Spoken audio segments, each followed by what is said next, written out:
मौलाना साहब जो YouTube channel ज़रूर subscribe कंदा। ए माण्हू चवंदा साईं बैंक सां लोन था वठूं, साईं कंहिंखे ख़बर आहे? हथु खणो पहिरियों, मूंखे बि ख़बर आहे, टेंशन न कयो। वरितो अलहमदुल्ला मां नाहे कॾहिं बि, मतिलबु साथी इन लाइ घबराईंदा अलाए हथु मथे कयो साईं जी तव्हां लोन खयो आहे।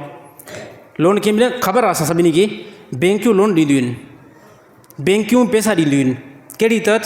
15,000 रुपया वठो, कुझु टाइम खां बाद में 3 महीननि खां बाद में 20,000 रुपया ॾिजो, थींदो आहे न साईं? ईअं 35,000 रुपया वठिजो, 3 महीननि खां बाद में 50,000 रुपया ॾिजो। त हे छा आहे? हे अथव व्याज। छा आहे साईं?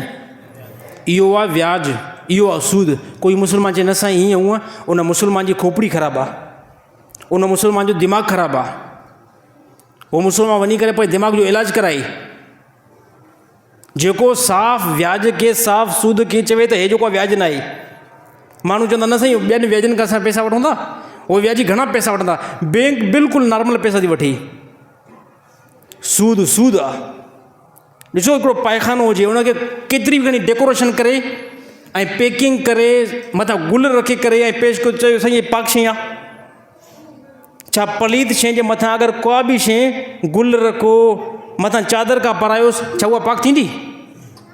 सेम जेको बैंक खां लोन थो खयो वञे न, इहो साईं सूद आहे, व्याज आहे। कोई बि मुस्लमान इहो कमु करण जी कोशिशि न करे। इन कम ते ख़ुदा जे गुस्से ऐं कावड़ खे ख़रीद कंदव। घणा माण्हू साईं असां मजबूर आहियूं, घणा माण्हू न साईं असां मजबूर, असां काॾे वञूं? मजबूरी कहिड़ी आहे? मजबूरी इहा हूंदी आहे मोबाइल वठणी पवंदी आहे, मजबूरी इहा हूंदी आहे मोटरसाइकिल वठणी पवंदी आहे। हा साईं, इहा मजबूरी आहे न। हिन ज़माने जे अंदरि मुस्लमान कुशादगी में, हे मजबूरी न आहे, हे ड्रामेबाज़ी आहे, हे ड्रामेबाज़ी आहे। कोई बि मूंखे अहिड़ो मुस्लमान हिन टाइम नज़र नथो अचे जेको बुख मरंदो हुजे, जंहिंखे टुकुर मानी लाइ न हुजे। मूंखे त पंहिंजे इलाइक़े अंदरि नथो नज़र अचे। हिन टाइम अमूमन असां गुनाह जा कमु कहिड़े एतबार सां कयूं था? असांजी ख़्वाहिशात पूरी नथी थिए, इन करे गुनाह जा कमु था कयूं। मोटरसाइकिल वठणी आहे, उनजे लाइ बैंक मां पैसो कनि, उनजे लाइ व्याज में पैसो कनि। कारोबार खे मज़ीद अॻिते वधाइणो आहे, हालांकि कारोबार हले थो, 20-25 लख जो कारोबार आहे न साईं। हिन कारोबार खे 50 लख जो करिणो आहे, हाणे वरी 20-25 लख ॿिया जेको आहे व्याज ते खणो। त हे खसारो आहे, हे खसारो आहे, हे खसारो आहे।